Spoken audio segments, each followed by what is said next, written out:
Okay, we are live, everybody. My name is Bahzad, My name is Risa. and we are broadcasting live from Yokohama, Japan, the intergalactic space headquarters of Wonder Looper. And this is the Wonder Looper weekly live stream, the greatest live stream in the history of the internet.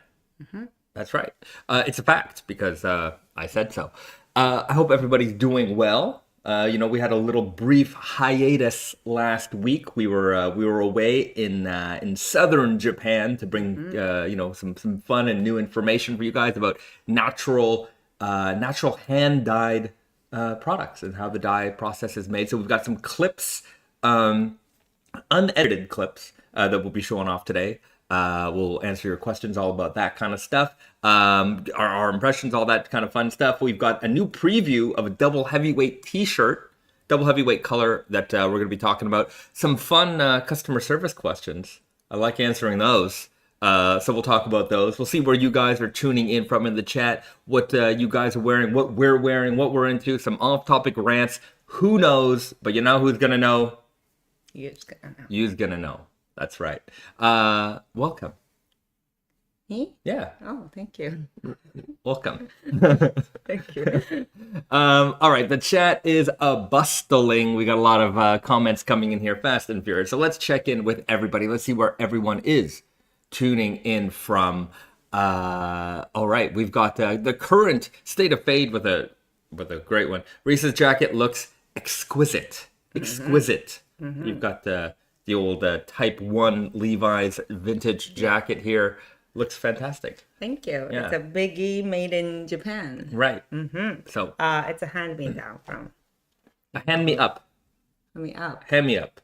It's a good piece that gets handed up. Oh, okay. Hand me up's hand me up is when it's a hand me downs are like, your big brother has got something that's kind of worn out and you get it and you're like, mom's like, you gotta, it's just the way it is.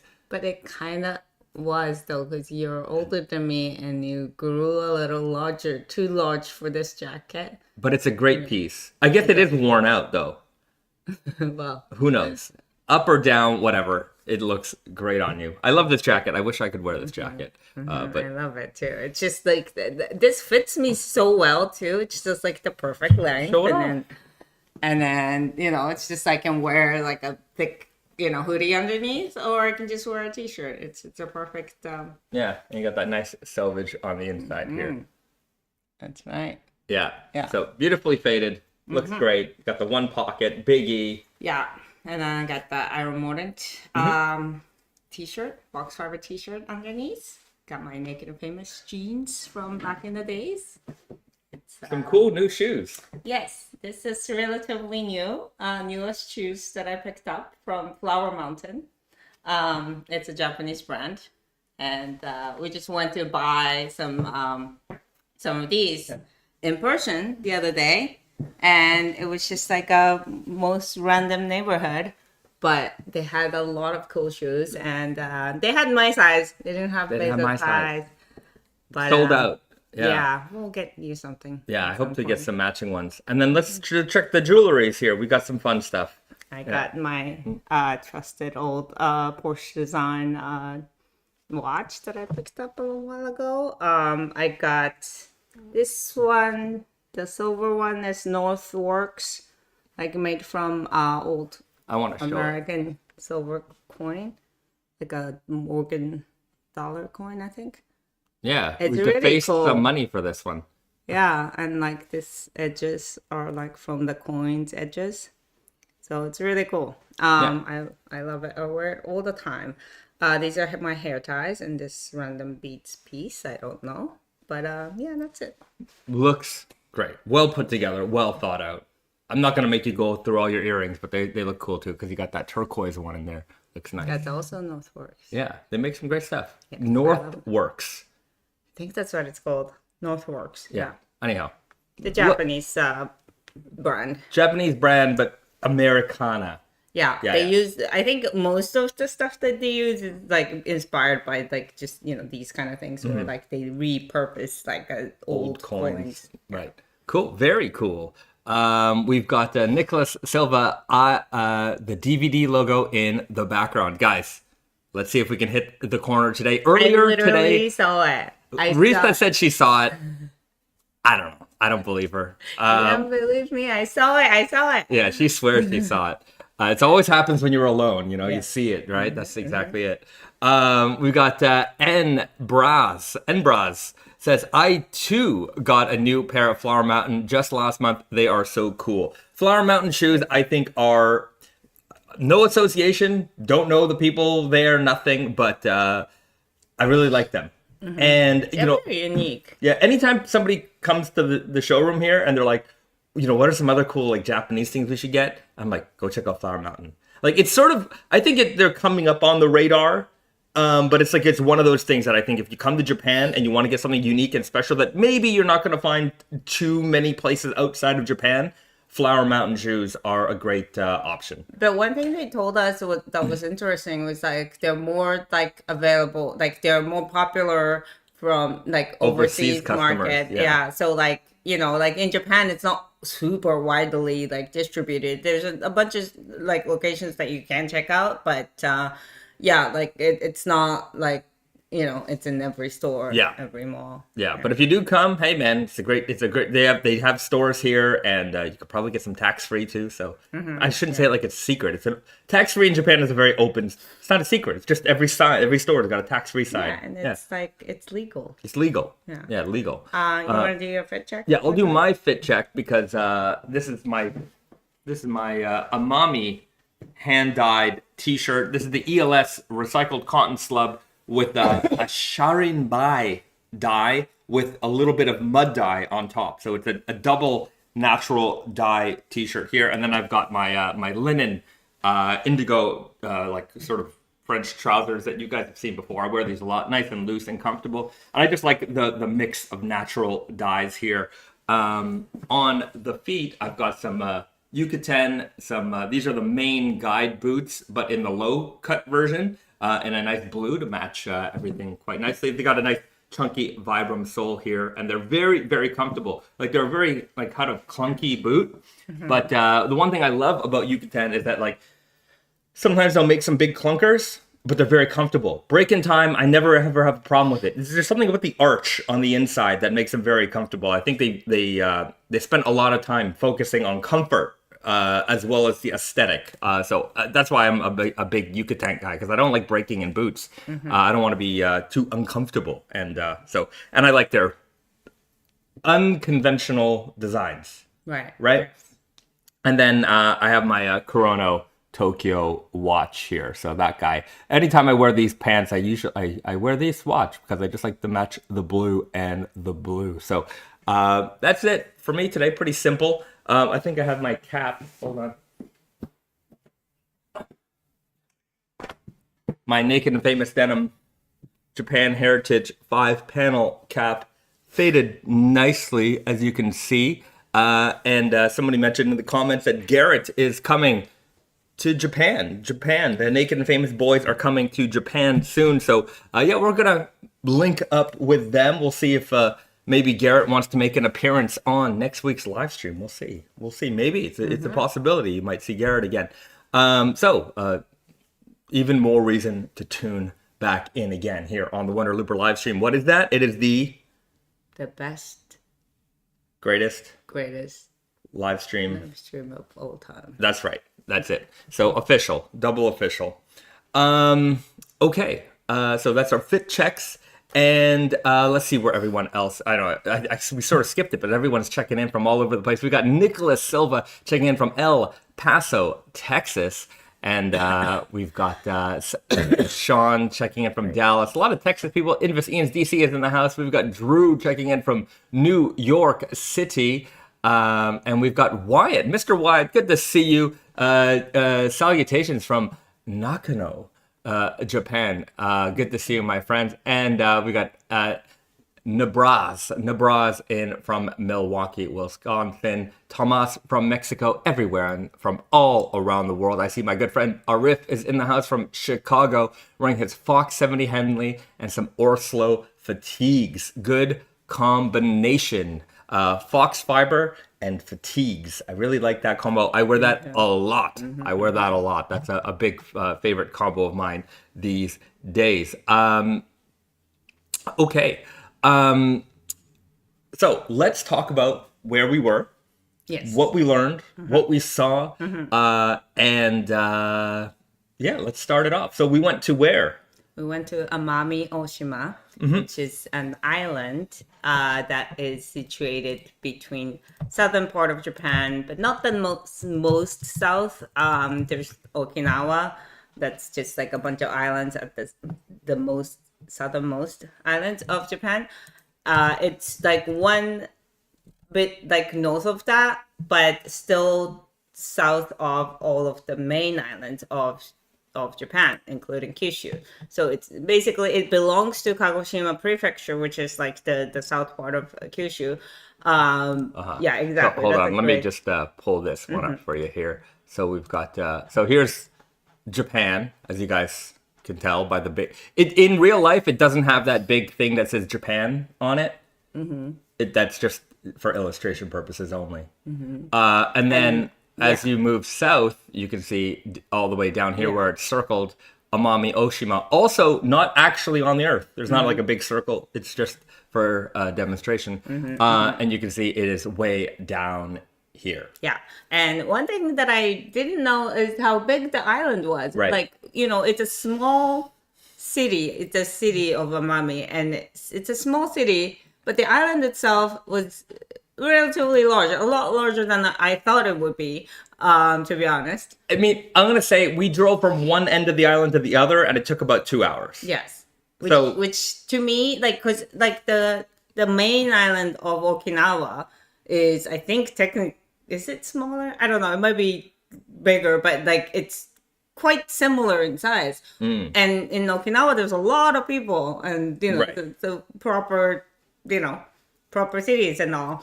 Amami, it's a lot more relaxed. It's a lot more untouched. Yes. Like, you get off from the airport and you're in the jungle. Like, basically. there's a road, but you're in the jungle. It is really beautiful because you get this ocean view and then you just see vegetation. Yeah. And it's like I said it in the newsletter, it feels like Jurassic Park because it feels like Jurassic Park. Like, there's all kinds of like unusual tropical trees. There's lots of sugarcane being grown there. Sugarcane is one of their big industries. yes. And one thing that I thought was like really interesting was just the airport. I feel that it's like a like a gateway to that the area, right? So like it should represent like a proper thing. This is the sign they had of Amami Airport. yeah. It's so like abundant looking. It looked like it was like an island like after zombie apocalypse, of like wiped out a lot of people. And this is the remains a little bit. Yeah. Which I thought was really cool, actually. I loved it because it was very simple. And for me, it felt more like it was like just a little bit frozen in time, simpler time. And so I really liked that. And of course, with all the beautiful nature that was around. So I've been to Okinawa. You get off in Naha and you're in the city. I mean, it feels like a modern, modern tropical city, right? It's not like like high-rise buildings like Tokyo, Yokohama, or anything like that. But there is a significant like civilization there. Yeah. Whereas in the Amami, it's a little bit more like you live with nature kind of thing. Yeah. So that was our first impression. It was really incredible, and we went to the natural dye house. So the natural dye house was again sort of implanted in the middle of nature. You kind of drive in these little narrow like single car roads, and I mean single car for Japan is like most of the cars that they had there were like K cars, and like this is the class of car that like we don't have in North America. They're just safety reasons. Well, I'm gonna go it's beyond that because they're perfectly safe. But anyhow, it's but if you like get into an accident, for instance, with a bunch of big cars. My point, in America, some states allow K cars because they can import them in Japan, and some states don't. And for me, like, the ultimate, like, they're like, it's safety. I'm like, okay, so you could ride a motorcycle on the highway, and that's perfectly safe. But if you drive a little K truck, that's less safe for some reason. Anyhow, I don't seem to understand. I do understand the reasoning. I'm not going to get into the reasoning, but anyhow, it's nonsense. Right. The point is that these cars are very small, and like the roads are matched for these very, very small cars. And the thing is, like, it's, you would think that it's in the countryside, there's more room, that you want to drive a bigger car, but it's actually like in the countryside, that's where you see the most amount of K cars on the road. It was probably like out of all the like regular like household cars, like probably more Ks than non-Ks by a lot. And I think the reason is that like the roads are smaller, and like when you make a small like a road for in the nature for a small amount of people, they don't make it so big. So there's a lot of like small streets that the K car comes in handy. Right. So I just want to get into some of the clips. Hold on a second here. Because the first impression was like, it was sort of like it was very simple looking dye house. It wasn't like one of these professional, it is a professional place, but I mean like in Tokyo, you go, not Tokyo, but like when being in the denim industry, when we go to some of those mills and the dye houses out there, it's very professional. You know what I mean? This is I don't know how to say it right, but it looks a lot more, this is a big corporation sort of handling the dyeing, right? Even though they're not that huge, these are not like global giant, corporations or anything, but there's a difference between like having a giant factory and just having a small sort of simple shed type environment. So hold on, I just want to pull it up here.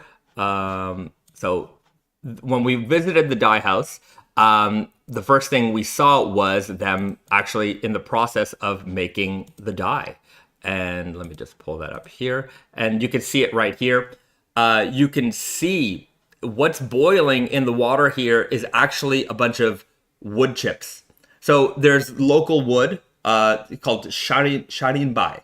And they chop it up and they boil the wood in these there's one giant cauldron. And this is all powered by wood also. So it's not like powered by electricity. So they're boiling the wood here to extract the dye. And when they're done with the boiling, they will actually, it takes me a second to pull it all up. They pull the wood out. So you can see the wood is, once they're done, the wood comes out, and this is all done by hand also. There's no machines here to do it. And so this wood will then be dried out, and then they actually use that wood to fuel the flame. So there's a little fire, not a little fire, there's a big fire underneath the cauldron here. And it's these wood chips that are then reused to, power the next batch of dye. And Tarek asks, what does it smell like? It actually, there's a bit of a fermenty smell in the air, because when the dye is being like made, there is a fermentation process. But I have to say that it doesn't smell nasty. Yeah, right. I think it's like this part of basically cooking the wood and burning the wood to cook the wood. I think that's the part that, like, when you first walk in, you smell that, and that's a pleasant smell. Yeah, it's the wood. So that's you can see the fire under there. So that's kind of like the impression we got when we walked in. We're embracing for like, we've been to like Indigo houses and stuff like that. And Indigo smells very like, Indigo and sulfur dyes. Like it's just like very eggy. Smelly. Yeah.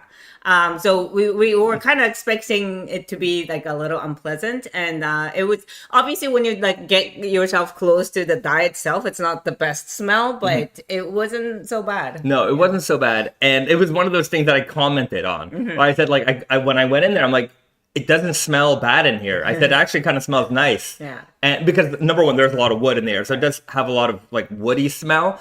And I said, yeah, compared to Indigo, like this is great. And so I thought that was really cool. So basically, this giant cauldron is filled with the liquid dye after, and then they have to ferment it, and then that creates the, I guess the usable dye. And how much did they say that they produce per week? I think it's like 2,000 liters of dye. Yeah, a week, and they do this once a week, and we were lucky enough to see this when they were cooking the wood. Yeah, so here's a little close up of weird saying cooking. Yeah, but it is. I mean, that's exactly what's going on in here. So you can see that it is just this orangey brown sort of toned color. I said reddish that tone. It's kind of like boiling blood orange juice. So one thing that's interesting is that when you see it like in here, it's more like you can see that it's a little bit clearish. Like there's a clearness to it. Once it, you take out the dye and then let it sit for, he said maybe 3 to 5 days or something like that. And, to prepare for the dye, that is when the dye turns more opaque. Like it's more like... It's less see-through. Yeah, exactly. Right. So, you know what? I forgot. I had a clip of that, but I don't have it like lined up here. But... yeah, I can pull up a photo here. Right. So, the other thing that they do here is mud dyeing. And so this is one part where they were showing like the mud and no, what was this? I think this was sumi. Hold on. Oh, so this is okay. Okay. So this is... So you can see the dye, the Sharinbai dye, and then he mixed it with something. Yeah. So this is basically what's happening with the doro. Okay. Dome, but it's just instead of doing it in the mud itself, because you will see later on that like it actually goes into doro like puddle or kind of place, but in the earth. But with this, like he basically makes like I forgot what he called this, but like it's just like a substance that's that's made from the iron in the thing that he uses for like just little mix so that it doesn't dunk the whole thing into the mud. Right. So it is the same reaction that you see in the mud. So when they do the actual mud dye, they're not just taking mud and mixing it in like a bin. Yeah. In the dye house, they actually go outside, and this is where the mud dyeing happens. Yeah. So this is so they have like a little pond in the back of the mill. And actually, there's like a million dragonflies flying around, which is cool. So you can see that the bigger area here, like that's where the mud is. And then they have these little wooden sections where they sort of fill it with mud. And they actually go in there with the garments and they're dunking everything in by hand. Yeah. And they do everything by hand so they can actually see the reaction happening in real time. And they section off these things because the mud puddle itself obviously is natural. But you need to have a certain amount of iron in the mud, or like mud itself that contains iron. It can be too diluted. So what they do is basically when it's sectioned off so that like you can kind of like maintain the same level of iron in there, because otherwise every time you do this, like you have different like kind of results. Because and when they work with like brands like ours, it's like they need at least a certain amount of consistency in the colors. Obviously it's natural things, so they can't like expect 100% of colors being the same. But in order to maintain the level, they would replenish the mud from the rest of the parts into the dye bath, basically. Yeah, and what's neat is like interesting is that the mud is actually like quite gray. Yeah, right? Like a bluish gray, not like brown like you see from the water itself. Looks brown. But but the mud itself is actually quite grayish black, maybe a steel gray. Yeah, you see a little bit of blue in there. So it's quite a handsome color, and so this is an area that the land is very rich with iron, like insanely rich with iron. So it makes it perfect for mud dyeing, and which is why they've been doing this here traditionally for millennia. Yeah. Yeah. So this I'm sorry. No problem. So this dye house was started by the current owner's father, and so they've been running this at this location for like 50 years. And the reason why they have this dye house here is you need to have like what do you call this, like mud thing, like kind of like A pond. well, I guess like so these things are natural. You can't control where they, where you can access the mud puddle. So you have to kind of build the dye house around it. But more, aside from having access to that, there's you also, I think you're gonna show it after, is that like you need a running natural water nearby in order for you to like kind of wash the mud. So all of those things are kind of connected, and so this is the natural is like a river that's just a few minutes drive away. So what they'll do is after everything's been dyed, they just load everything up in the back of their truck and they bring everything down to this river over here, which is where we're going to, and they rinse everything off in the river. So, the minerals, any of the excess minerals and stuff that goes right back into the land. And it's a little dark, as you can, it's very, there's a lot of vegetation in this area, as you can see. And what's really neat around here is that as he was explaining how all that stuff works, I was looking at the rocks, and I'll show it to you in a second, but you can see there's very many rocks around here, and specifically, you'll notice that a lot of the rocks are like covered in red. And that's because there's just so much iron in this environment. Because originally instinctively I thought like, oh, it's from the Sharinbai dye like kind of coming out, which is not a problem even if that's the case, but because it's fully natural. But he says that no, it's not that, it's just like there's so much iron that it kind of like goes through the water, and then it colors the stones red, which is really kind of cool.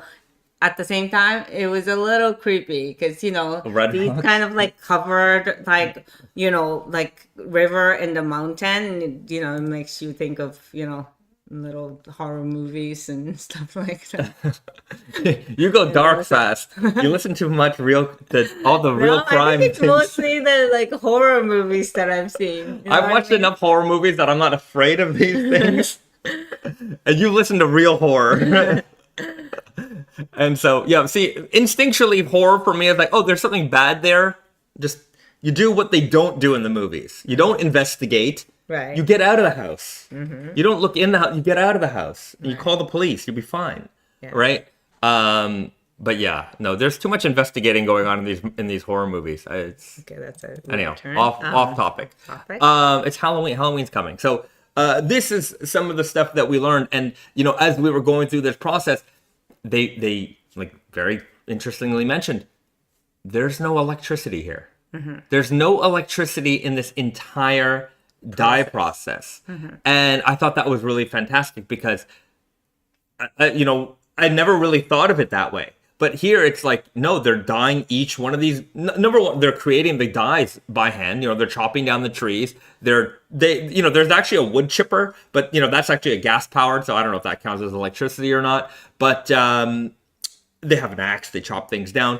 Everything, they put everything into the cauldron by hand. They fuel the fire by hand. They pull the wood out by hand. They create the dyes, the fermentation process. All the garments that they're dyeing, they're dipping it in with their own hands and wringing it out by hand, taking it down to the river, washing it out. They don't use washing machines or things like that, which was sort of an interesting question because we're like, So let me just go back a little bit. The entire this conversation, like the dye house person mentioned that he doesn't use electricity in the whole process because, first of all, like after we went to the river, and I was thinking, like picturing myself like, okay, like, you know, mud with hand, okay, I can understand that, but it's like you have to carry a ton of like wet clothes, because it's dyed with, you know,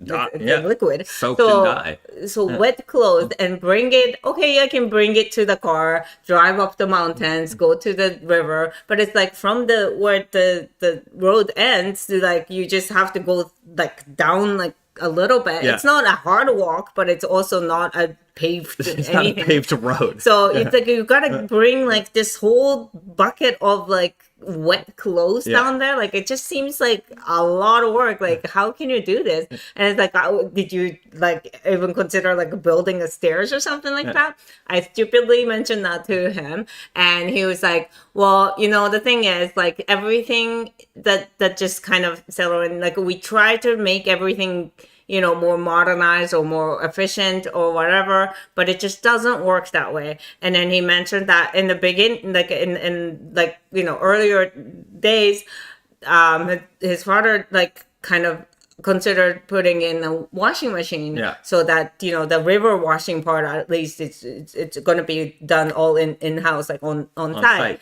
But the thing is, like the mud, like particles are like very, very small, so that it you can't like send it to the pipes because it's gonna clog the pipe easily. But also it's just there's so much typhoons there, like a lot of, you know, power like run things can be affected by typhoon quite often.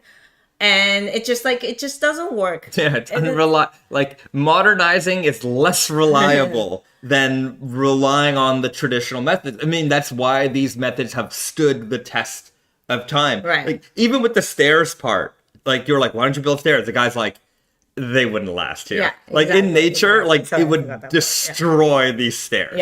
And it's just like you can't keep doing that. And I can walk down there, so might as well just walk down there and not waste time and trying to like make this process more efficient or whatnot. Because it's just it makes no sense though. Like we live in this, like our craft is like based on nature, and whenever we try to like, you know, like kind of involve modernity. It just it makes it doesn't make sense, and that's why we're like just working the way we do work. And it's not that they didn't think about it. Right.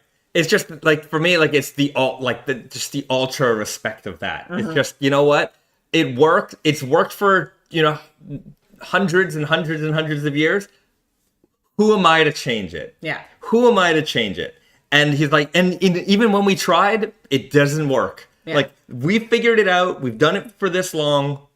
We're just going to keep this rolling. And that was the biggest lesson I learned from this trip. I think it's just that they really like this process. Entire thing is just really based off of the nature, and you know, even the mud in the, you know, mud that you use to like that, I guess, dye the things. It's just like there's a limited resources. It's not that they can be there for hundreds and hundreds of years using that same mud. They'll you know, at some point they'll, you know, because there's the natural resources are somehow limited, that they would have to move to another pond. Right. And, you know, and if that happens, when it's, you know, we start to run out of mud, then they'll find another place. And then we just, you know, we'll settle there. We'll find a running water there and stuff like that.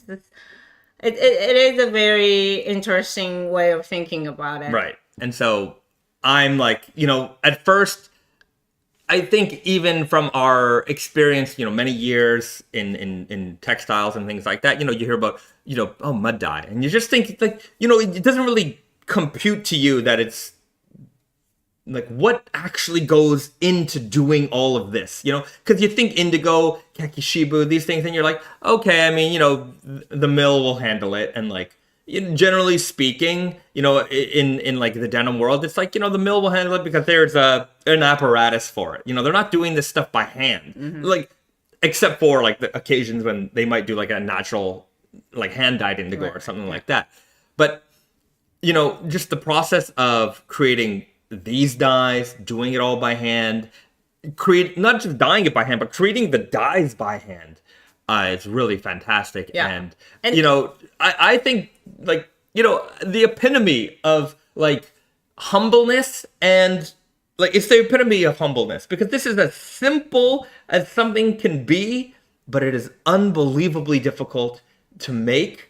And it just produces something, I think, truly, I think, just beautiful. Yeah. And what's amazing also is that, like, this craft was, like, you know, used to make something, dye something black, right? Like, back in the days, you didn't have a way to make really, really deep black, you know, for textiles and stuff. So what they did was, like, you know, they somehow figured out, like, just dyeing with this Sharinbai in red first. Yeah. And then putting in the iron-rich mud turns like we showed the video earlier that like it's a, you know, reaction to the tanning in the dye, the red dye that makes this. You can't just dunk like something in the mud and turn it black, right? It's gonna be gray.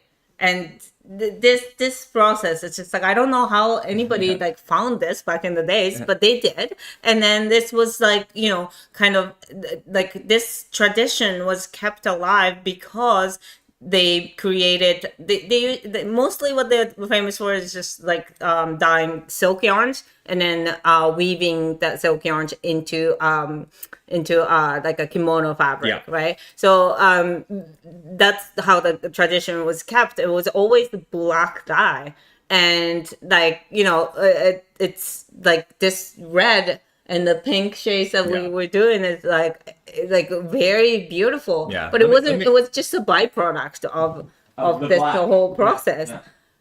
So let's just to reiterate. So what's coming for spring? Because even this, like you know, I think maybe the summary is a little easy, but there's a lot of complex parts to it. So.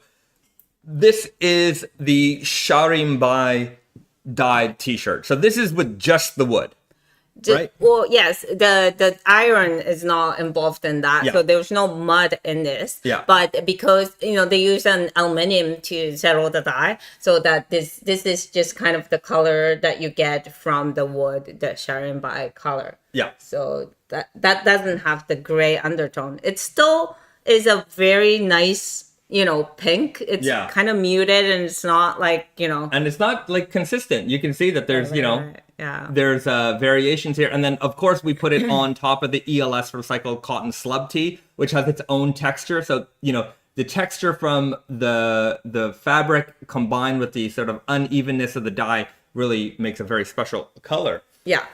And this one is with Sharinbai and Doro too. So it's the iron mortaring process happening here. But basically what they do is like they dye that gray undertone. So Sharinbai mud, you know, have you process, and then you build the gray undertone, and then you like finish basically with Sharinbai to kind of keep the reddish color. Yeah. So this is like a red with the gray undertone. So you have to understand that they're dyeing this, you know, in a bunch of different processes. So they'll do the Sharinbai dye, then they'll bring it outside into the mud, dye it in the mud, and then, you know, go back and forth and go back and forth. So it's not just like a simple dunk and then dunk. It's dunk, you know, and the thing's outside, so you got to take it. Anyways, there's a lot of work going on here. Yeah. And then this one is the Sharinbai with a lot of mud. Yeah.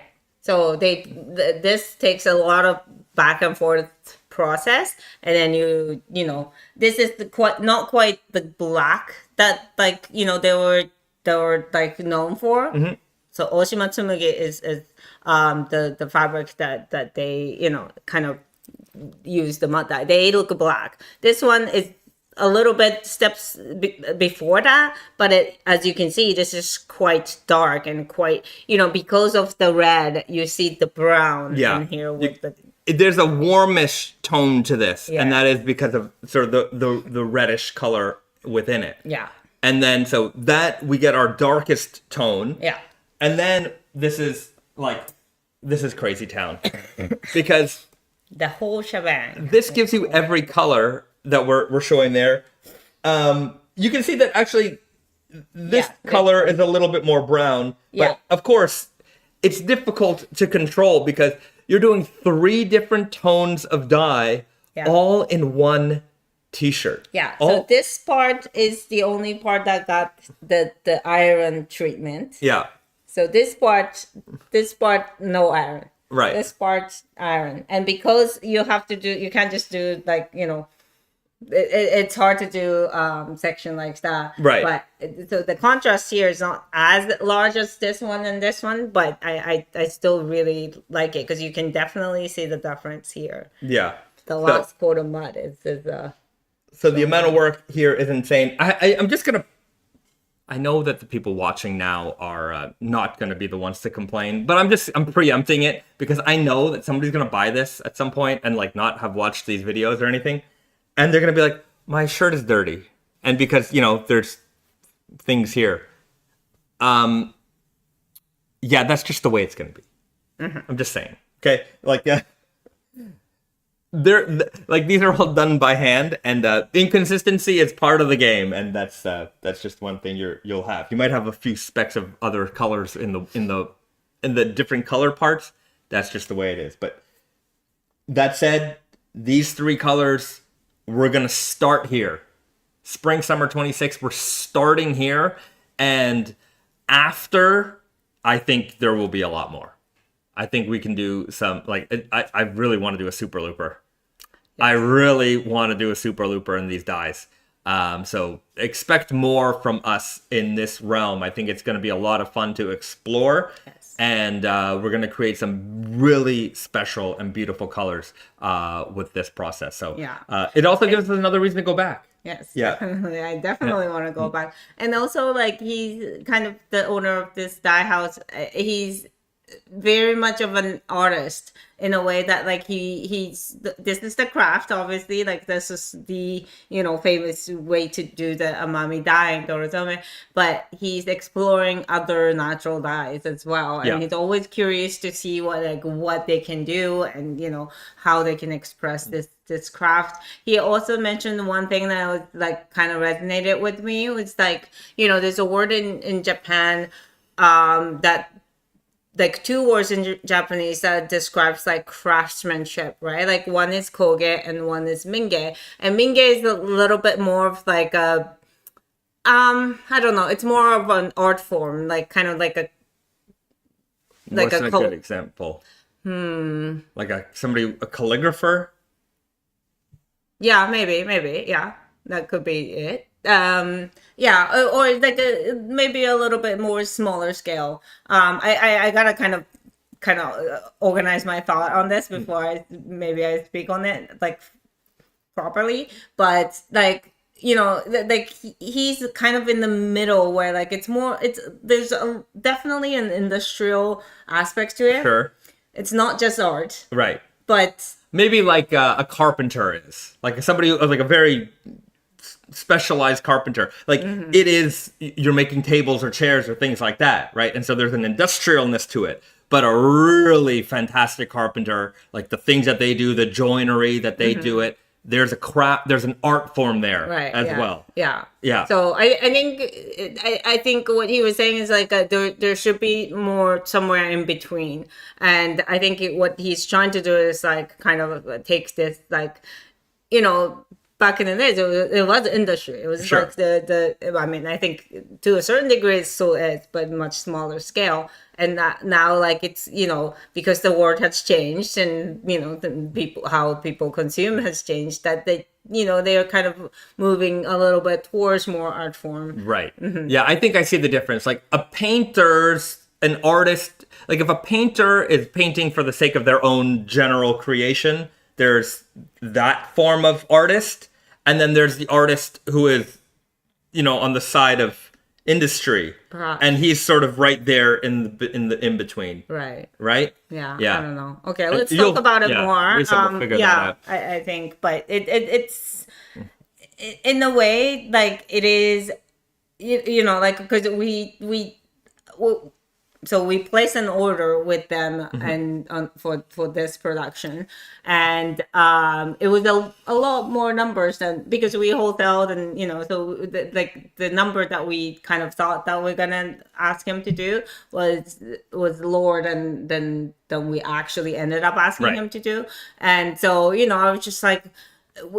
I thought it was a good thing, and I think in a way it's a good thing, but you know, when we actually went to the site, and then Yeah, I was like, everything they can't do more because there's more of the same. You know, it's like there's only so much wet t-shirt they Right. can There's carry only down so the much river. manpower Yeah. that you can, you know, muster up to like do all this stuff. So, look, somebody asked. Let's just talk about the distribution.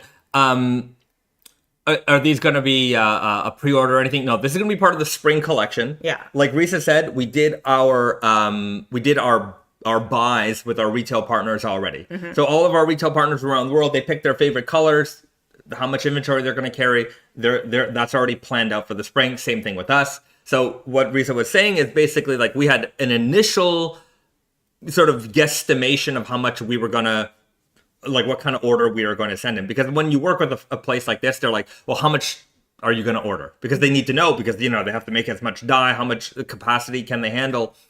And so our order was higher than what we had anticipated. So as Risa's saying, yeah, in like doing this dye, or like when with chain stitching, for example, you know what? Like sometimes we'll get a corporate client, and they're like, for some reason, I'm actually not that shocked, but like there's a lot of IT and tech kind of companies, and they somehow find us and like, hey, we want to buy your t-shirts for our staff, and like they want to order like, you know, 80 t-shirts or something, and they're like, okay, can you like embroider our name on it? And we're like, totally possible. They're like, do we get a discount if we order more? I'm like, no, because the more you do, it doesn't make it easier. It actually makes it harder, because we're like, usually on a non-release week, for example, we might get a handful of embroidery orders. That's something that you can handle.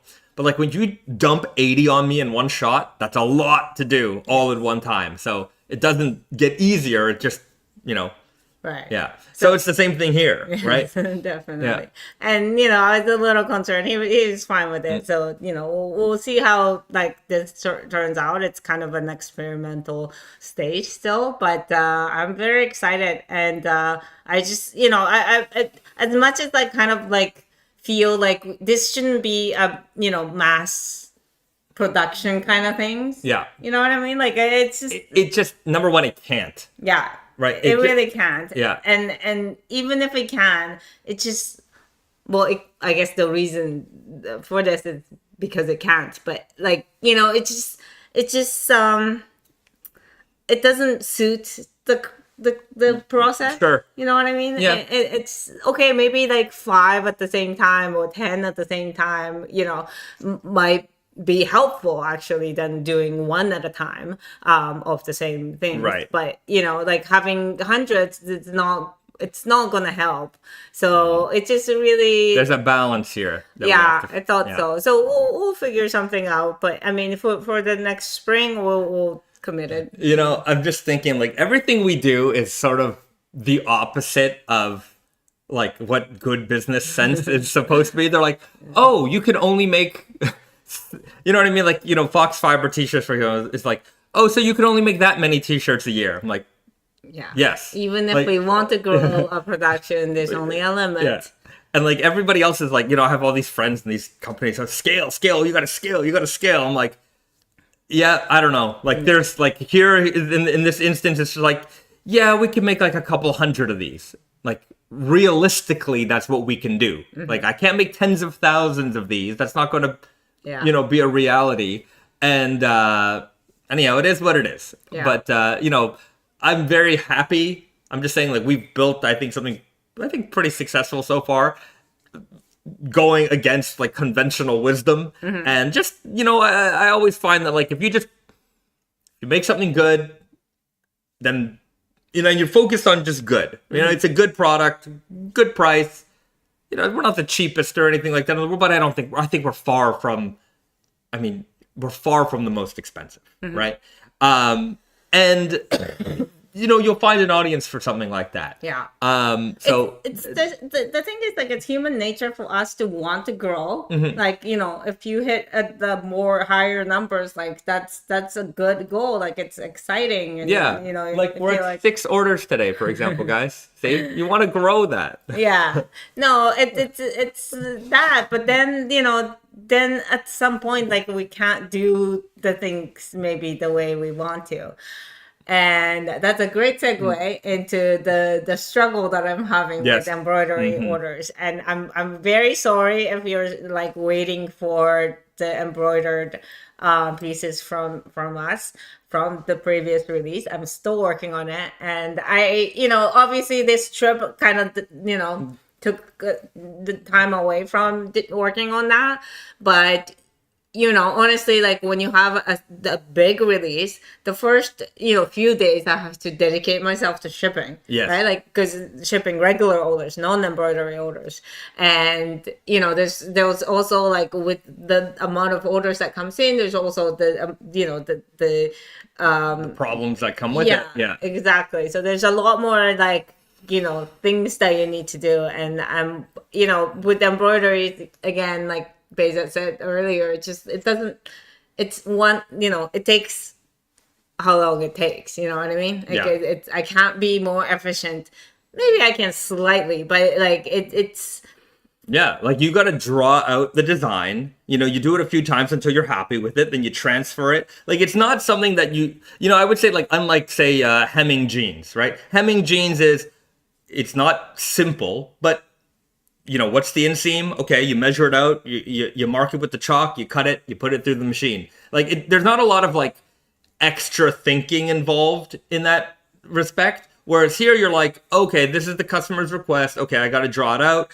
I'm happy with the drawing. Okay, now I got to place it. Is this exactly the right placement? Like, Risa does this all by eye. Yeah. Right. And like, the thing is, like, I also have gotten like messages from a customer who had ordered embroidery like maybe 6 months ago. And it's like, oh, like, it's the same one. Like, I know you keep the note of everything, so you can just copy that and do it. And it's like, I don't have time to go through my notebook to find that one. So I would have to do it again. Like, so it again, like, I often talk about, I cannot make any like exact copy of anything, and each time I'm the same person, so likelihood of it looking similar is very, very, very high, but I'm not copying the same thing from the 6 months ago order. It's tough. And I would say that is not a help that if you send like a picture of the old one, like, I don't know if it is or not, it's just that sometimes you'll get a request and like the request isn't very clear, and then you have to go back and forth with the customer, because then that also adds a lot of time. So anyhow, all that to say is that embroideries are being worked on. After the live stream, we're here all day. Risa's got a big old pile of embroideries that she's gonna do. It's not being ignored. Yeah. It's been weighing on her a lot. Yes. Like, it's just been like, she's like, every day it's like, man, I need to do more. And it's like, there's only so much time in the day. Like, you can't make more time. So she's doing it. So that's coming. So yeah, almost done. I would just say that, like, again, some of the challenge of the release date, and I know that we keep pushing for release dates, so maybe it's our own wrongdoing, but everyone rushes at the release time, and then that creates sort of a big mountain of work all in one shot, where, like, thankfully, like, we've been carrying more double heavyweights, there's more ELS recycled cotton tees, more ultimate Pima. Like, since that has happened, like, sales of those items have been relatively steady, which is like what I want, right? Like, it's nice to get like these spikes, but like the spikes that we're getting are like, Mount Everest versus like, I don't know, Mount Royal. And Mount Royal, if you don't know, is a mountain in Montreal, which they mistakenly call a mountain. It's more like a hill. The whole city is named Montreal, Mount Royal. I'm like, have you guys, it's kind of like, have you ever seen a mountain? It's a hill. It's a hill. I'm sorry. But and that's a rant for another day. But anyhow, the bottom line is like we want to have releases. We want to have steady inventory, and then hopefully things can roll out a little bit smoother, and the spikes aren't so like high. Nice little bump, and then smooth sailing the rest of the way, and that'll make our lives a lot more easier, because sometimes like when you get caught up in like doing a big release. We're like 3 or 4 days of just like non-stop shipping. I can't do anything else. And like at the same time, customer service questions are coming in. There's all kinds of stuff that you got to deal with. So anyways, it's getting better. It's all getting better. Yeah. Speaking of customer service questions, just want to highlight, I think I mention it always that I practically respond to everything. The ones I don't respond to are the ones that I find that if I do respond to this, I'm wasting my time. Right? That's not to say, like, maybe it's possible I missed your email. You're not a waste of time. But if you sent me the waste of time question, because the waste of time questions usually come from people who are, like, yelling at me, and then they keep yelling at me. Like, they realize that I've ignored their first email, and then they think that by sending a second or third or fourth email, calling us dumb, stupid, or whatever, is somehow going to make me be like, oh my God, I'm so sorry. Here's a 90% discount. I'm so sorry about, whatever issue you're having with life. Because it's clearly a life issue and you're just like throwing it at me. But don't throw insults. I will also say, just if you want to get your way, butter me up. It's really the way to do it. That's really, especially on the email, we can't tell if you're being like genuine or lying. Yes. But just be smart enough to lie to me. If you're smart enough to lie to me, be like, oh man, here's this problem I'm having. Oh, I'm so sorry. I know it's, not technically your problem or, something you caused, but I was hoping you could help. Lie to me. I'm so much more willing to help somebody who is smart. Like, it might be genuine, it might be a lie. I don't care. It looks the same on paper. I do care, to be fair. I do care. And I know that 99% of you are genuine people. Right. But like the ones that are like really nasty, I'm like... Yeah. And it's like, you're clearly unhappy. And now you're making us unhappy. And you want us you're not to work... going to get what like you can get out of us, like not the best that you can get out of us from being nasty. So it's just like it's a lose-lose situation. Let's all win. Yeah, let's all win. I respond to practically everyone. I try my best to help everybody, but sometimes it's just weird. Like I got one the other day, and I hope you're watching. I hope you're watching, because the email was they complained about our prices. Fine, legitimate complaint. Our price, we're not inexpensive. Mm-hmm. But there's a reason behind it. There's a reason for the price, but it is sometimes ridiculous. Like when you think about it, fine. I completely 100% understand that criticism. I'm not gonna knock you for having that belief. Right. That's fine. Okay. Then on top of that, they called me greedy for the amount of tariffs that we charge and the amount we charge for shipping. Mm-hmm. Greedy. I just want to know, like, look, I just want to put it out there. I want to know if you believe that I'm the president of the United States of America, because I don't think I've ever put that information out there. I don't actually control the tariffs. Look, I don't. Just want you to know that between me and you, completely out of my hands, I do not have that kind of power. I know I'm on the internet. You see me on YouTube. You think, oh my God, that guy's clearly the president. I look my skin tone's a little brownish, maybe not quite so orange, but I can see how you could be confused. I'm about 5'9", 165 pounds. I look exactly like the guy who's in charge. So I'm not. And so I don't control the tariffs. And so therefore I'm not the greedy one. Okay. Maybe you could direct that email towards, there's maybe a website for that. I don't know. And our shipping charges, go for it. Cool. So just to put it out there, because some people may not understand this, but the tariffs the duties line that you see at checkout, zero of that, not only the zero of that goes into our pocket, but actually it's We pay- negative because they will have to pay like, fees, like transaction fees To collect on it, that yeah. to collect it. But the amount that so the minus goes into our pocket from having to do that.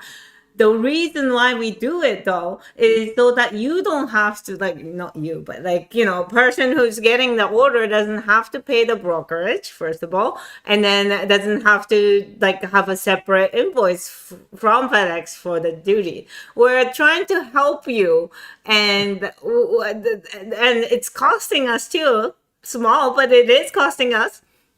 And on top of that, on shipping, the shipping that we collect from you or customers does not like cover the entirety of shipping. A lot of it is from out of our pocket. Try shipping something from America to Japan with FedEx, 2-day service or whatever. Try that. We are getting a better rate because We ship a lot. Yeah, we ship a lot. So maybe it's better than the rate that you get from FedEx, just one off. But still, it's not that, like, it's not like 1% of that. But look at the price, how much it's gonna cost. Yeah, just go to the price calculator. Go to FedEx, go to the website, just put in the price calculator, and put in your address and just any address in Japan. The emperor's house. Who cares? It doesn't matter. Just do it. Yeah. And then I want you to tell me with your greatest power and gusto and confidence how greedy I am with the tariffs and the shipping. Knowing all that, full chest out, I want you to say it with belief and confidence, and I will still ignore your email. But still, sometimes you get one and you're just like, how did you come to this conclusion? There's sometimes I understand, what's the difference between this fabric and that fabric? No problem. Here, let me explain that to you. Great, wonderful. But sometimes the comment or question is so far from outer space, and I'm like, and I think I know why, because some stores offer free shipping over a certain amount or something like that, right? And I understand that it looks like it's free shipping and that you're not being charged for shipping, you're getting something free from these people, and that, like, if you don't get something free that other people are offering free, then these people are greedy. Like, I kind of get that, like, logic, just but think about it like one step further. Like, why would any business give you free stuff? It's because they're still making money off of other things. They were just much more clever about hiding what they're charging. And I'm not saying that they're like evil people, all of them, or anything like that. Sometimes it makes sense to offer free shipping if you get more, like if you can entice customers to buy more or things like that. I'm not blaming it, but at the same time, it's just like there's a reason why they offer free shipping. Yeah, but again, it goes back to, like, we do things like in a way that is sometimes contrarian to the typical this is how you do business method. And it's like, oh yeah, you know what? If you're really smart, here's what you do. Hide the tariffs in the price. Hide the shipping in the price. And then you can just say, hey, don't worry, no tariffs. We pay the tariffs for you. And they're free shipping. I'm like, we could do all of that. But I just want you to see it, right? Because, I will say that if I raised our prices by whatever, then countries and places that don't have to pay for these things are going to have to be forced to pay for things that they're not getting the product isn't better because they're paying for it, right? So, look, it's unfortunate that every country's got their own rules and regulations. Some people have sales tax, some people have tariffs, some people have both, some people have none. Our price is our price. If you come to our showroom in Japan, that's what you're gonna pay, right? Nothing more, nothing less. So this is our price. And then every nation's got their own little special rules for all that stuff, and fine, but it has nothing to do with me. And I do not want to increase prices just to fool you, right? I don't want to fool nobody. You're nobody's fool, okay? And that's the same thing with the shipping. Oh, free shipping. It's not free. You have to pay for the shipping. So it's either you see the price or you don't see the price. Exactly. Like, I think we charge a reasonable amount of money. It's like 2,400 yen to the United States. That's like $17. Okay? $17. Elaine says over here, was just trying to see how much a jacket shipping from England to Hawaii was going to cost. The store was charging like $50, but UPS wanted $450. That's right. So, like, I mean, if you consider, like, what it takes to ship something across the world, like, literally around the world, like, it's like, whatever that we get from FedEx, like, the rate we get from FedEx, it's not cheap. But I also think it's a fair price, to be honest. Like, right. it's not... I would take that price over anything else. That's why we use FedEx. Right. But it's really like, it's just like we agreed to that. Okay. And they still have to make money. And I don't know how, but they somehow make money. Yeah. And then, like for us too, it's just like we're not making, obviously we're losing money on shipping itself, but we also have to overall as a business sustain profitability, because otherwise we can't keep doing this. Right. So it's just like, obviously we make money on the products, but and we do like lose a little bit of money on shipping, sometimes a lot of bit of money on shipping, but it sort of balances out. Yeah, like there exactly. are certain zip codes and postal codes that technically cost us more than others. 100%. Yeah. And obviously, like if you buy a lot of amount, obviously out of pocket expense for shipping for us, it's going to increase, but at the same time we're making more money from selling more stuff. So it's just like we're splitting the pain here. Sure. And it's just the way it has to be. And I understand that like flat rate shipping, if we started doing like putting in the FedEx rate with the website so that you get charged as exactly the amount that we get charged, then you're not gonna like this. Yeah, you are definitely not gonna like this. So all that to say, we're very greedy people. Yes. Yeah, just tremendously greedy. So anyhow, sorry about we're so sorry. So, so I hope you're watching, and yes, 2 thumbs up. Yeah, 2 thumbs up. Here's another. This is just a PSA. This is not a complaint, but this is a PSA for people who want to shop with us, maybe new customers. So this happens not a lot, but it happens relatively often, where we'll get an order. We'll get an order and somebody buys like a bunch of stuff. Small, medium, large. They'll buy 6 larges of something. And like I look at that order and like say for example you buy like 6 double heavyweight t-shirts, all size large, and it's like your first, like I'll be like, okay, like not a lot of people do that. Some people do that, not a lot of people do that. And like we'll see, and we'll say first order, and I'm like, uh-oh. Right? Because sometimes people, despite, doing all the measurements and all that stuff, which you definitely should do it. But what happens is, somebody might get excited and they buy a lot of things, and it's their first purchase with us. And, if you do your measurements, generally speaking, you're going to be okay. But sometimes I say, especially if it's your first order, you might not get the sizing right. And if you buy 6 t-shirts from us, we shipped you 6 t-shirts. You get 6. They're the wrong size. That means you got to ship 6 t-shirts back to us, which increases the cost of the return shipping because there's more weight there. But also, when something crosses the border, you pay your duties or your taxes or whatever it is, your brokerage fees, depending where you are in the world, all based on the value of that order. And that doesn't come back. Like you donated that one to the game. Okay. So those costs don't come back. So if you have to ship back 6 items, you paid more for the shipping to return it. You gave up on those fees that you had to pay, and you're gonna have to pay those fees again when you get, you do the reorder for the right size. So whether that's you're buying a bunch of one size or you're buying like a bunch of sizes just to try the right size and then send the other ones back, I would recommend avoiding doing that. Right? If you buy a small, medium, large, knowing that you're gonna keep maybe you're gonna keep 1 and send back 2. Again, you're spending a lot on return shipping and those fees that you had to pay. Yeah. So in order to save $17 also, Yeah. like, because if you split, if you buy one T-shirt, Yeah. and this happened, I say that this happens a lot, is where somebody will buy one T-shirt, and then like you can see it because it like 3 or 4 days later we get another order from that customer, and they might buy 5 T-shirts then. Yeah. Because exactly what they did was they bought one to test it, and then they're like, okay, this is the right size, this is perfect, let me get some more. And so that is very common, but not so common, but it still happens. And usually if I catch it, I can't catch everything, but if I catch it, I'll reach out to the customer and I'll say, hey, it looks like this is your first order. You're buying a bunch of stuff. You're buying a bunch of different sizes. Let's try to dial in the size first, because I don't want you to have to go through this rigmarole. Right. It's not good. It's not good for us. It's not good for you.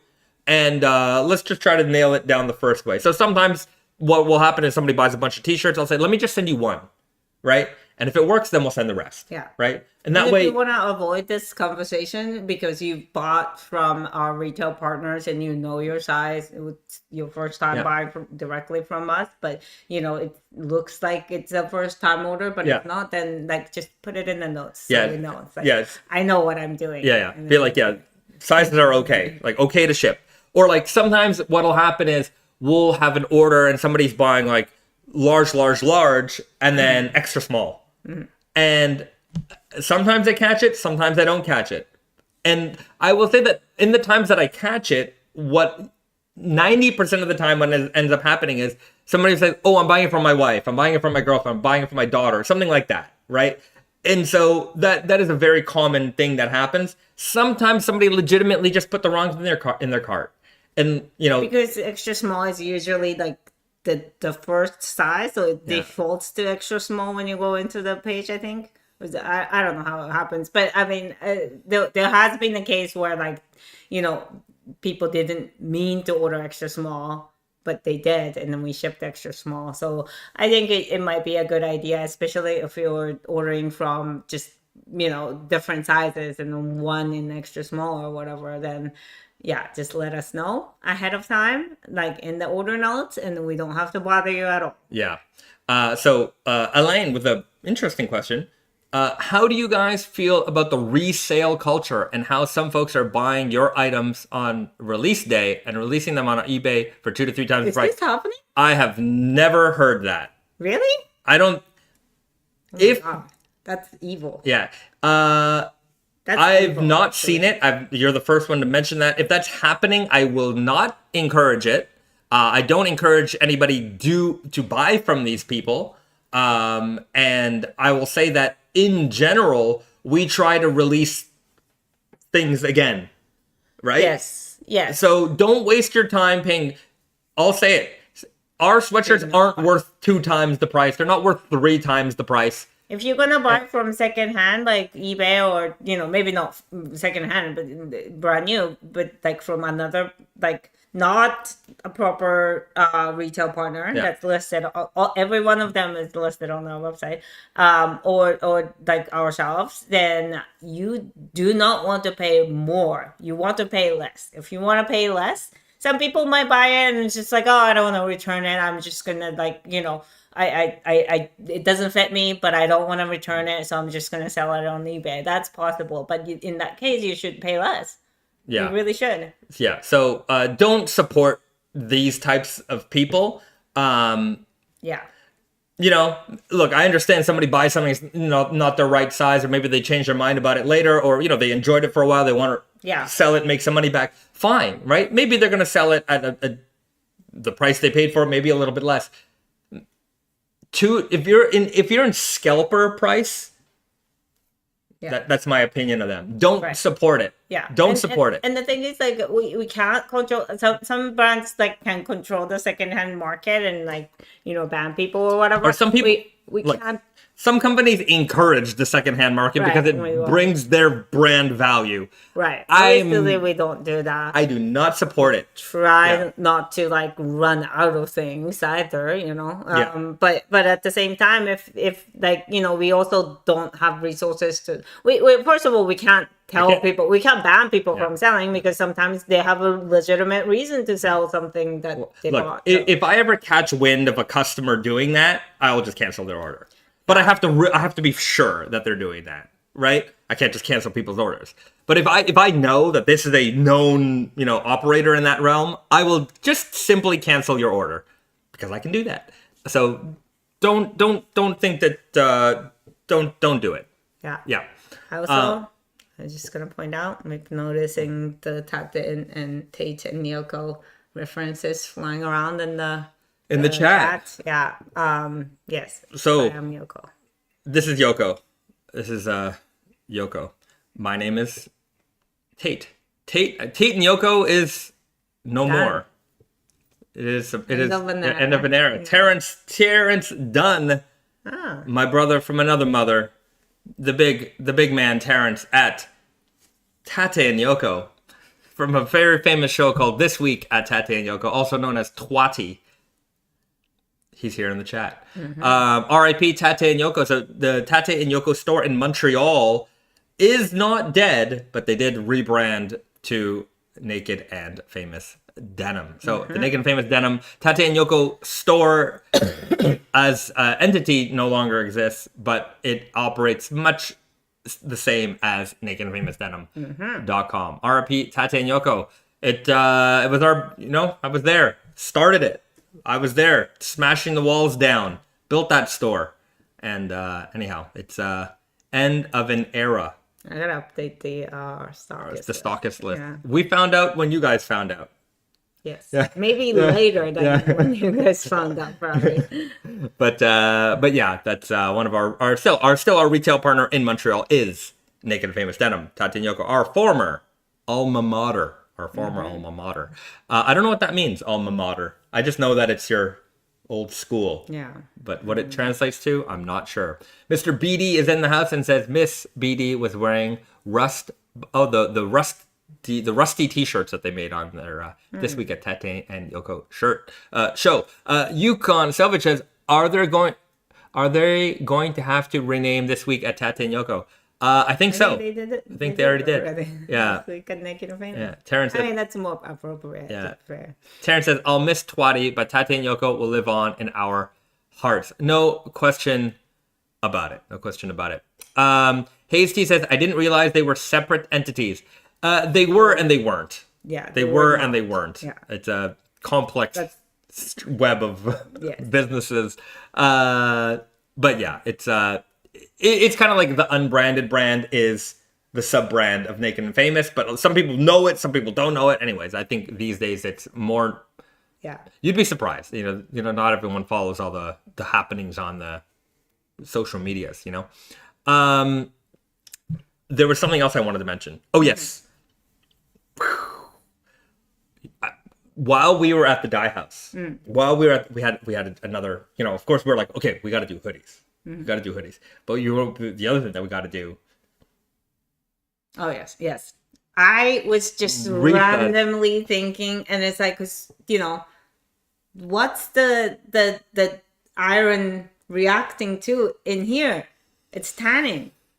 What does this do? It's the same exact thing. Yeah. It's reacting to not the dye, but the Foxfibre, tanning in Foxfibre. So if we bring our Foxfibre tees, ask them to dye in Doro of Amami.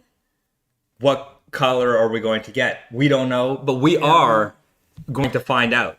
We are going to find out. From this iron, I think it would. Obviously, this is not done by hand. This is done at the yarn stage, so it's different. But I think it would be fantastic to see how it would be. I don't know. Anyways, that's a natural. Yeah, natural progression. That's just the way these things work. The more you learn, and like the deeper so you get into it, you're like, wait, what if I combined this and this or that and that?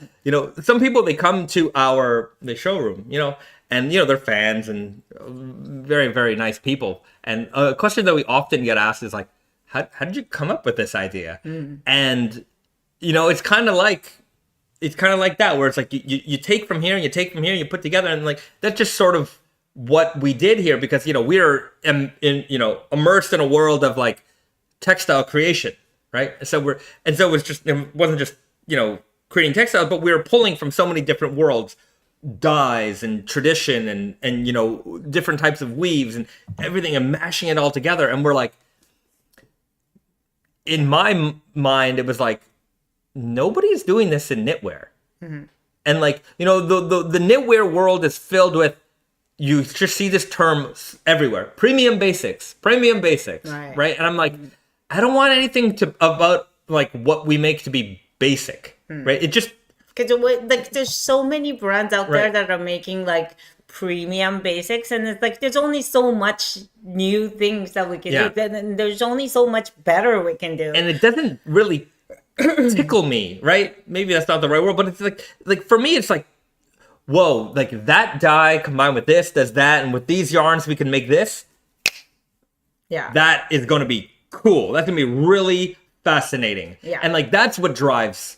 100%. That's what drives this. Yeah. It's just like, wait a minute. And it's not just like, well, it's like not just about, sometimes it's like rarity for the sake of rarity.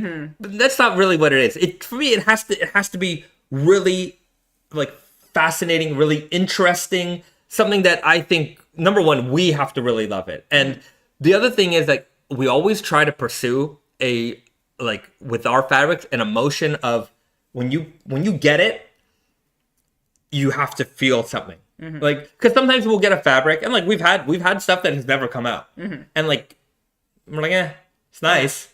Yeah. But like you just know it when you see it, and you pick it up, you're like, yeah, this is how. Oftentimes when I find that, like, when we try to make something, like, it's not so, like, because we already have this idea of like what it looks like, what it's kind of ends up being a little bit boring. Whereas like if we just like have this like, kind of trace this like thought process, like pull the string. That's when it becomes like really interesting and cool. And I think, with this, like, obviously, like, I knew that like the mud dye, the theory behind it is that it is reaction to tanning. But I didn't even think of it until like the last like minute of our stay, like our visit at the dye house, that like, wait a minute, like, what if we did this? And so it's one of those things where, like, I don't know, it might have been like obvious to some of you guys maybe, but like it's just sometimes the thought just comes, and like, I mean, I don't think the dye house person's ever done that before either, and so it can be a first. So I'm looking forward to exploring that and seeing what the tannin in the Foxfibre yarn does when it is exposed to mud or even other things. So we'll see where we can go with that. I think that like there will be a it's like further expansion in like natural cottons and organic cottons and like colors, and this for me it's like, boy, are we really just like, man, let's see if we can create color in the most difficult way possible. But the thing is, like, you need the right partner for that, right? And this, like, I think the reason why we can like get excited about this idea is that, like, the person who's doing the dye, they're not like, that's not like, he's not like this, Like I said earlier, he's like more curious and like trying to figure out like what other dyes. Like, it's not just that like, this is my craft, I'm only gonna do this. So I think when you have a partner like that, even with denim or like that was sort of like, even with denim, like we are lucky that like we worked so closely with the mill and with the people who are like some of the people on their team were like, I think like in any industry, you got people who are like, that's their job and they don't really care. Like, they're not, it's not that they don't care. It's just like, that's just not their passion. And then you have the people at the mill who are like, I love denim. And like, when you're talking to those guys and you're creating stuff, like you can bounce ideas off each other and then you can really dial something in to make something special. And like, it's the same thing with this, where it's like, his craft is dying. And if we can create new colors and, ways to create color, I think it'll be very exciting for not just for us, but for him as well. And so there's a lot of opportunity there, Yes. which I'm really looking forward to. There's I just want a couple questions. Pharmacus says, given the excitement about the Indigo blanket, any plans for next year to do it again? You had mentioned the Indigo was more difficult to do. It wasn't that the Indigo part, Indigo portion actually wasn't the hardest part. Yeah. Indigo is difficult, Yeah. but a lot of people want Indigo. Yeah. So even though it's more limited, the options are more limited, it's more expensive, people don't like working with Indigo, but at the same time there's always a way. Yeah. It was the interior yarns that were the most difficult. Yeah. Because the supplier just kept not making stuff. They're just discontinuing things. And we're a brand, but we're not a huge brand. And like for us to turn around and say, hey, can you make that again? Or, because maybe in their production line, maybe their supplier for whatever it is that they needed don't make the thing that they need anymore unless they order a gajillion, dollars worth of it. And so there just sort of becomes a bottleneck in these situations. So the difficulty with the Indigo was the interior more so than the exterior. The exterior definitely gives problems, but those are manageable problems. Unmanageable problems are like, we don't got it. Yeah. That's just, what are you supposed to do? Right. So that said, do I want to do that one again? Yes. Will it be exactly the same? No. Am I going to keep asking myself questions that I know the answer to? Absolutely. Because it makes me sound smart. That's right. So I want to do the blanket lined in some other iteration. It won't be soon, but it will be some iteration. And then I'm also into the idea of Indigo dyeing maybe some super loopers. Yes. I mean, there's indigo, pure indigo dyeing and natural indigo dyeing. Yeah. And those are completely separate things. Yeah. So we'll have different, paths to follow. And we're interested in both. We're going both. We're going to need a bigger warehouse.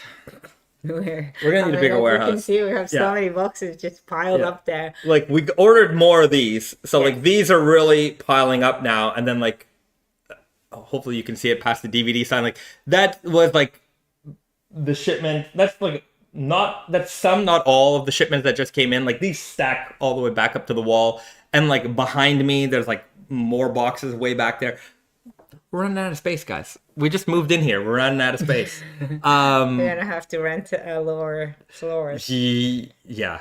I think there are floors in this building that haven't been rented yet. I think they're skeleton though. They're not office. It's okay. So we can keep our office here. Anyhow, thank you. It's been 2 months since, right. well, 3 months since we moved in. And before, like, this is like 1,000 square feet in here. Something like that. Is it like 10 times the... I think so. Yeah. Then It's above more than 100 square meters. And then our previous little warehouse apartment that we rented was 20 square feet. 200 square feet. 200 square feet. Yeah, this is 1,000 square feet, so it's 20 square meters, so something like that. So we've I don't know. Yes. That's just the situation we're in. But I mean, we still have room. Right. Before the time hits, I just want to talk about the new color. I don't want to Yeah. Okay. Oh, right. Jeez, Louise, time is flying by. Okay, so we do have a new introduction into the double heavyweight t-shirt. So we have a new color that we just got the sample of. New gray, because we don't have enough gray. We don't have enough gray in this world, but we saw this yarn and we were like, whoa, this is really cool. So let me get the original gray. Yeah. Oh, yeah. That's true. So this is the new gray. And as opposed to our original heather gray, the heatherness is way more like... It's double. Yeah. It's bigger. It's somebody mentioned that it looks pixelated, and it's exactly right. Like, it looks way more pixelated, and it's because it's not that the yarns are different. So the way that they made these yarns is that they put more ecru, like they twist the yarn with ecru, heather gray with ecru. So there's more like white parts that is visible, but it looks, I think instinctively we feel like it's a lot more like sweatshirt like because it looks, the yarns look bigger even though it's the same size. Yeah. So it's kind of spotty, which I like. It's very different. Yeah. And whether this will be a core or something, I don't know. I don't know. At We the just very thought it was least, fun. we're gonna make it, and we'll see how it goes. But I speckled is probably the way. I just really liked the way it looked. I thought it was really neat. I thought it was really cool. So that's the new Heather Gray. What is almost like a snowy gray. K-Max says. Yeah. That's true. Maybe we need to make a snowy label for this. Mm-hmm. That's a good point. It does look very snowy-like. Oh my god. Snowy edition of double heavyweight t-shirt. We did have a snowy edition jean. Yeah. I feel that Caterpie is neglected in this. A little bit. Is it softer too, Forrest says? The grays are softer generally than the solid color. So as far as touch, similar. I think what do you think? They're about the same. Mm-hmm. Yeah, about the same. About the same. Yeah. So there you go. It reminds me of the channel. It reminds me of the channel on my CRT TV when it didn't have any signal. It's not as harsh. It's not as harsh as some hardcore static, but yeah, I remember see those what you days. mean, yeah. I still have a bunch of CRTs at home that they're just there for decoration. I wonder, like the kids nowadays haven't seen that other than like in TV and like movies, right? That's like, a good point. They never get that, right? Like if you're 20 years old, you've probably never experienced static on a television. And you never understand how creepy it is. It's creepy. Or like this is a test of the emergency broadcasting system. Remember that? I haven't seen that in a long time. You're watching TV and they're like, all right, we're going to test it out. You got the test pattern on the screen. You got that high-pitched frequency noise. All right, and this was a test of the emergency broadcasting system. Yeah. So anyhow, new double heavyweight t-shirt. Lots of dye stuff coming. A lot of excitement. I think there's a lot of great things coming. As far as the next release, I know we talked about, build-ups. It's the next batch of goods is coming in. As you can see here, boxes. We've been unpacking, getting things packed up on our shelves. We have a couple of weeks worth of deliveries before we can really set a release date for the next drop. Yeah. We haven't really talked deeply into about this scheduling yet between us, so I don't know if we should talk about it, but we are getting because our double heavyweight selection, 7 colors, 4 fits. Yeah, that's the colored, and then we have 2 Foxfibre versions. Yeah. So 9 variation of fabrics times 4. Yeah. So it's a lot of things, and it takes a long time for them to make it too, because it's a lot. So I wonder if we should separate the double heavyweight French terry drops because it's starting to trickle into our warehouse, but it's going to take weeks. That's longer. That's maybe something to consider. Yeah, it might also give people's wallets a break in case they want to buy more than one thing. Right. Because if we drop everything all on one day, not only would it be like a humongous, and then it's also a lot of work for us to ship. Exactly. So it's going to take longer to process orders, embroideries, and everything, and it doesn't give us any break. That's actually a good idea. Yeah. So okay. We'll see. So we'll see. Maybe we'll figure that out. I know we have a shipment. It's Saturday. We got a shipment coming in this afternoon. There's more stuff coming. So I know we're going to be processing that. So basically, I think maybe by next week we'll have an answer on that one. Maybe. Yeah. Okay. So we'll figure that out today. That's a good point. So the double heavyweight Foxfibre French terries might be coming out earlier than the end of October. Yeah, in certain options. Yeah. Okay, we'll see. Mm-hmm. Good point. So that said, there is more to come. Cashmere blend Henley. There's the triple heavyweight Siriami. There's some double heavyweight t-shirt restocks. I know like Sumi and Ikuru are very low right now, or practically gone. Anyhow, there's more. If there's some missing sizes, you see those are going to be back soon. So a lot of stuff is happening this month in October. Yeah. And then another thing that I got to do today, I got to figure it out, is we got to come back to Canada. The Great White North Canada. We're gonna be there in Toronto. End November, early October.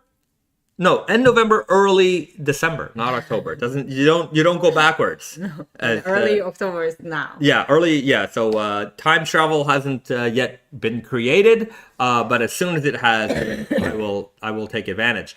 That said, we'll probably, more than likely, do another event at Gerhard Supply in Toronto in the 416. So watch out for some information on that. We gotta book some tickets. We gotta get out there back into Canadian land, get a little taste of the winter, just a little of the winter, and then go back to Japan where it's not so cold. It's cold. It's not December so cold. It's not Canadian December cold. Canadian December cold is a cold time. Canadian February is the opposite of hell on earth. Yeah. Yeah. Frozen hell on earth. Yeah, that's it. Yukon Salvage says, I'll be in the T-Dot in early December too. Fantastic. And I can tell that's that T-Dot, that's an old Torontonian expression. The six nonsense. We don't use that. T-Dot. I don't know if it sounds cooler or not, but yeah. T-Dot. Why dot? I don't know. T-Dot, O-Dot. There was a rapper, was it Cardinal Official? Like Toronto rappers in like the 90s that coined that one. I think it was. Anyhow, somebody out there will correct me. Sally says, oh, come visit. It's sort of on your way back.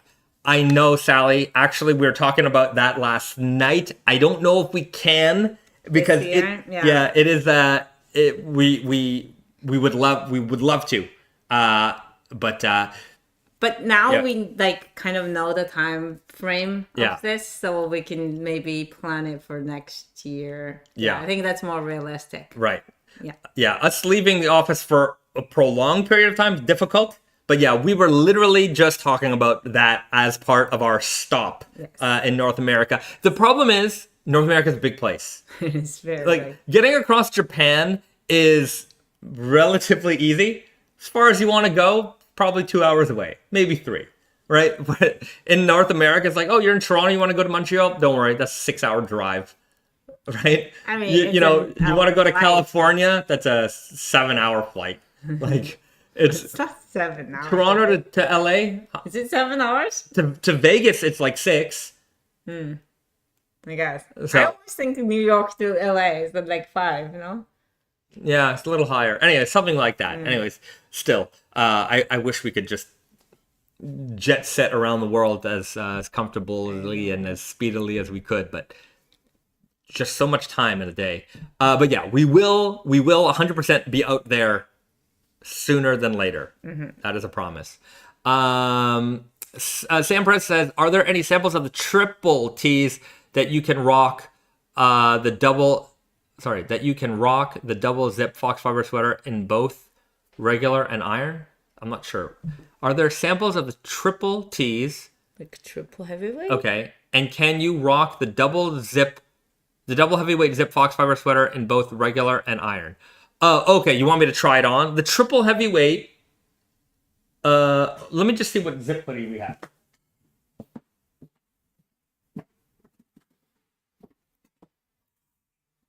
From Yukon, it says 27 hours drive to get to Vancouver for me.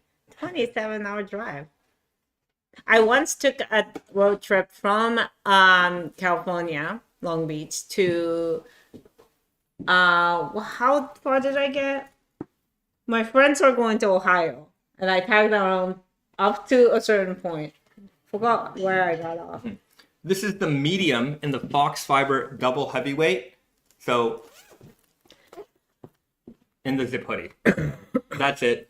mind you, just keep in mind, like, you know, the zip hoodies are a little bit baggier, and these don't account. There's a little bit of extra room for shrinkage, so these will shrink a little bit in the wash. But it is the size I would wear. In the pullover hoodies, I find that it's just a little less baggy in the sides than compared to the zip hoodies for me, and I wear the medium perfectly. And if I'm gonna wear like a, you know, something thicker underneath, you definitely want the room. But yeah, that's the medium on me. This is how I would definitely size it. Mm-hmm. And I'm 160, around 165 pounds these days. I'm actually a little bit lower, like 163. Somebody mentioned like they thought I looked thinner. I have been losing weight, just saying. Yeah. So I like heard that comment though. It was just like, hey, you look nice. Thank you. By the way, I think, you know, for a while I was around like 175 mark for a bit, and anyhow, I've just been taking it easy on the sugary drinks. We also been very busy. Yeah, walking a lot, moving around a lot, packing a lot. So being, you know, I would say like not, you know, for many years up until now, we've been work from home type people. And I don't think that it helped my weight. I think it definitely did not do good things for I mean, in general, even just go to the station, it's like, you know, like a little amount of exercise. Yeah. You need that. In Japan, they do these health checks. Like, it's not that in Japan they do it. Like, everybody should do it. I'm going to say it. Probably some people have heard this rant before. But, like, if you're in North America, this has never happened to you. Okay? But here in Japan, like, a lot of, like, I don't know if it's a government requirement or something, whatever it is. But no, it's usually, like, you know, the government's covers not the it, government, but like some of it. Health system subsidize it because it's, you know, it's best that you catch these pesky cancers early. So there's all these clinics everywhere that'll run every test that you can imagine on you all in one day, and it's like a conveyor belt like situation. So it's like you come in and then you put on a robe and they're like, okay, go into this room. In this room, they're going to test your breathing. In this room, they're going to test your eyes. In this room, they're going to test your hair. In this room, they're going to test your blood. Hair. I don't know. They're testing it all, right? They're just checking you for every little thing. They hook you up to a machine, do x-rays, they spin you upside down and all around. They test everything they can test you. And then like in a week or two, you get like this report card in the mail and it's like, here you go. Here's your health situation, right? This is your weight. This is your fat. This is your blood. You have too much of this. You have too little of that. Your liver is good. Your heart is bad. Blah, blah, blah, blah, blah, blah, blah, blah, blah. And every indicator, and there's like a zillion of them, there's a grade. And like, I just want, like, I'm just saying, I was never a report card guy. I hated, like, I didn't, 35 in English. By the way, that is a real grade I got. I know English. I know English real good. I don't need a score to tell me I know English good. But when I got that health card, I'm like, uh-oh. I went, uh-oh. And so I don't want to be in the uh-oh land anymore. So when we go next time, I think I'll have some improvements. Because we skipped last year's. I skipped last year because I was the year before in December. So I was like, oh, every year we should do it in December. And then we skipped last year's December because we were in horrible physical state. We were just so unhealthy at that point. Yeah. It was just like we can't do this. Like we're gonna have horrible results. And we, instead of facing the reality, we just escaped it and we just postponed the suffering until this year. Yeah, this year we're not skipping. We're gonna do it. We're gonna do it. Yeah. So but yeah, like, you know, basically makes it sound like we have the most like whole shebang of health tests. There is literally like so much more. Like we do like kind of a bare minimum basic, but because of like our age group, like it's not like the minimum basic you get in your 20s, but like, you know, it's I mean more thorough. The entirety of my life in Canada, which is 5 years, I did not have any health checkup No information about my health was conveyed to me. So Yeah. I think it's a big improvement. Huge improvement. I'm very happy with the But care some people here. just spend like a day or two at the clinic. Well, we spent like, it's not half a day, but like we spent a good amount of time We there. spend like maybe 2 hours. Well, whatever. It was great. All I can say was like I was very unbelievably impressed with like it felt like a spa. It was beautiful. It was such a nice place. It was comfortable, Yeah. and like they do all these tests on you, and there's every They're room. very There's nice people, like nice nurses. nice nurses. Yeah. The doctors are great. Everyone is fantastic, and I'm like, this is how it should be. I mean, it's a competitive business. Yeah. Every clinic who offers that are fighting for like, because like the companies can tell you to go to this clinic. So Right. that means instantly like, 100 people goes there Right. to get a checkup. It was great. One time we went and looked at the real cheap one, and to be fair, it was like in like a hall. It was convenient. Yeah. And then they had an X-ray bus. There was a bus that you went in, and they did a bunch of X-rays. And I'm like, I couldn't believe it. I was like, they're like, okay, now you got to go downstairs to the bus. I'm like, It's like the blood bath. blood drive buses. Yeah, that's true. Why I call it I used to work once, and right next to us was like a blood drive, like a Red Cross. I don't know what it was. And I remember one time I was on the loading dock, and I was like unloading some TVs and stuff, and I just watched the blood people pushing the cart down the ramp, and I just see the boxes. Oh, yeah. The boxes are like falling, and I'm like, oh my god, we're about to have a bloodbath. And the boxes all fell over. And I'm like, huh? No blood. Thank God those bags did their job, and like the blood stayed inside, but I was very afraid for that to happen. It's a humongous waste. Tremendous waste. That would have been Also a tremendous biohazard. waste. Yeah, I guess they figured that we should put these in little bags instead of glass bottles. It probably would prevent accidents. Yeah. All right. Okay, everybody, with all that said, let's wrap things up in a neat little package. We've got snack time today. We've got a snack time. We got it yesterday. A nice fall snack time. Oh, okay, yeah. We also do have one from that we didn't do. Anyways, it's okay. I'm gonna take this time to ask for some likes in this video. We haven't done that at all in this live stream, and seeing a little bit of low like ratio. So if you enjoy this content, please send us a like. So I noticed that we do a lot of chips on this snack time. And I would say that, to be fair, in Japan, I think drinks and chips are often the things that get the newest and most interesting flavors. They're always seemingly some sort of seasonal thing going on, right? Perhaps. We never do pastries so much. And so I saw these yesterday, and it just seemed very fall appropriate.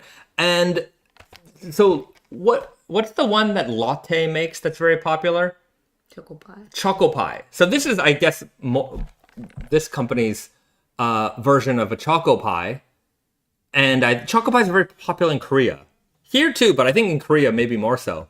And so this is a chestnut flavored version. Very appropriate for the season. And in Canada, we have something called a Joe Louis, which sugar bomb. It's a sugar bomb. I don't know what to expect from these. I actually don't eat these very often at all.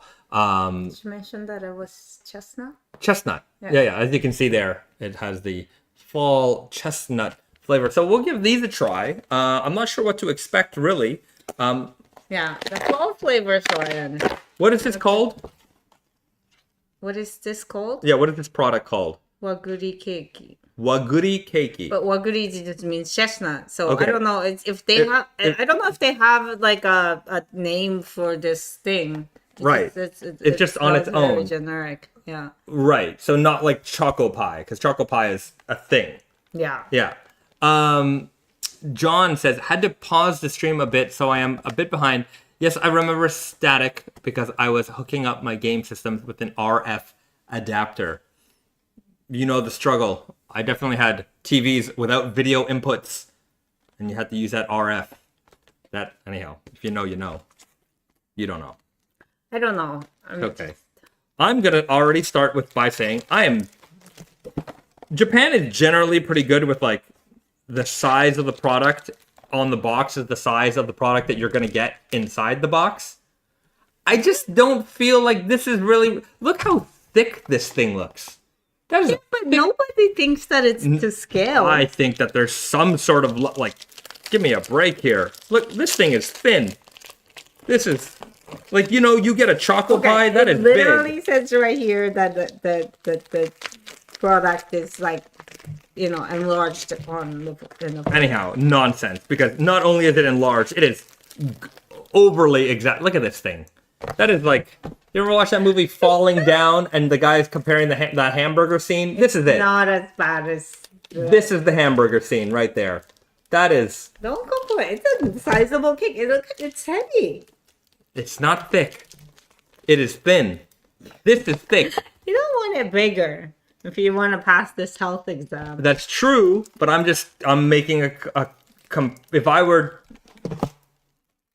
I'm just not satisfied with that, what I see on the box versus what I get. Okay. The Raven says, I personally never thought about the scale scale of food.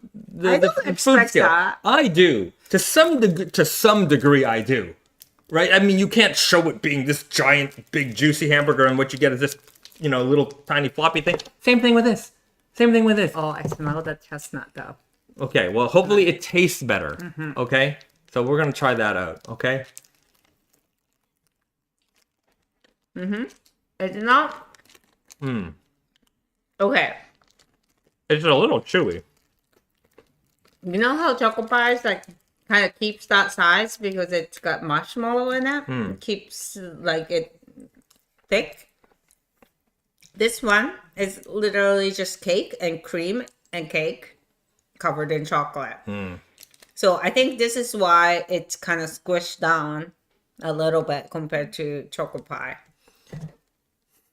I don't really like this. The taste, I do taste the chestnut. Mm-hmm. I taste the chestnut. I expected more cake, and it's not for me. It's nice. I don't know. I like it. It's the taste of the fall. I want more cake. I need more cake. You can have more. No, I don't want more. See, here's the thing, right? I'm going to complain again. Bahzad's complaint rant, okay?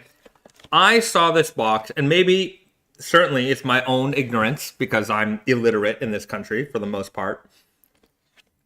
I see these big, thick cakes, and I'm like, oh, there's probably 3 in here, right? 3 thick pastries. Look how thick that is. You can see all that white cake on the inside, right? And then, no, it's just 6 tiny, flat, small ones. But see, like, you didn't see this. You didn't see this one on the side. Or you didn't see this one and thought that it's for scale. Because this is clearly smaller. And might be even... But still, look at how much more cake there is in that even smaller scale. There's just a lot more. Put yours up. Look at that. Yeah, does that look even close? It is a thinner. Right? It's got like a little squish down.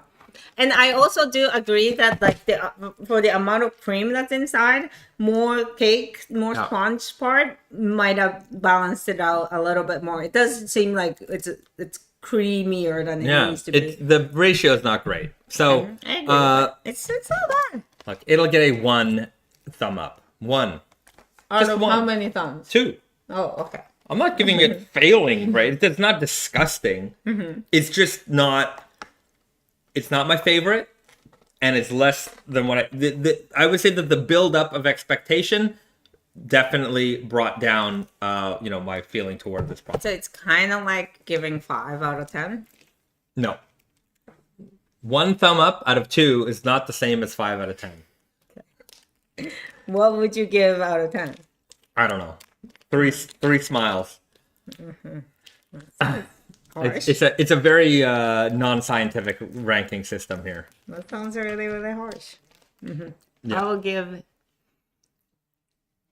give. Wait. On a color spectrum, what color would you give it? Orange. There you go. It's a level orange, everybody. There you have it. Interpret it as you will. All right, everybody. We'll answer a couple of last questions, then we'll wrap it all up. Andrew Yee says, in your last weekly newsletter, you were wearing a rust color t-shirt. Where can I buy that That's this t-shirt right here. It's actually the exact same t-shirt. So this is the Sharinbai with dorozome with mud dye. This is not available yet. So I was wearing it in the last newsletter because we were there in Amami to go see the process of how this dye was made. And I did actually bring a blank t-shirt because I wanted to dye something, but we just didn't get a chance to do that. But this will be available in the spring along with its brothers. We have a couple of different colors here. So that will be coming. Whoopsie. We've got the Sharinbai. So this is just the wood dye. And then we have the Sharinbai with Doro, which is what I'm wearing. So this is the wood dye with mud. And then we have the Sharinbai Doro Max, we called it. So this is the wood dye with a lot of mud dye, a lot of process in between. And then finally we have the triple, the whole shebang, all three colors, one shirt. So these will all be available in the spring summer 26. So we're just going over that process a little early with you guys, letting you know all the inner workings of how this all comes together. Yeah, sometimes we preview things way in advance. I know that. A lot. Yeah, a lot of the times. But yeah.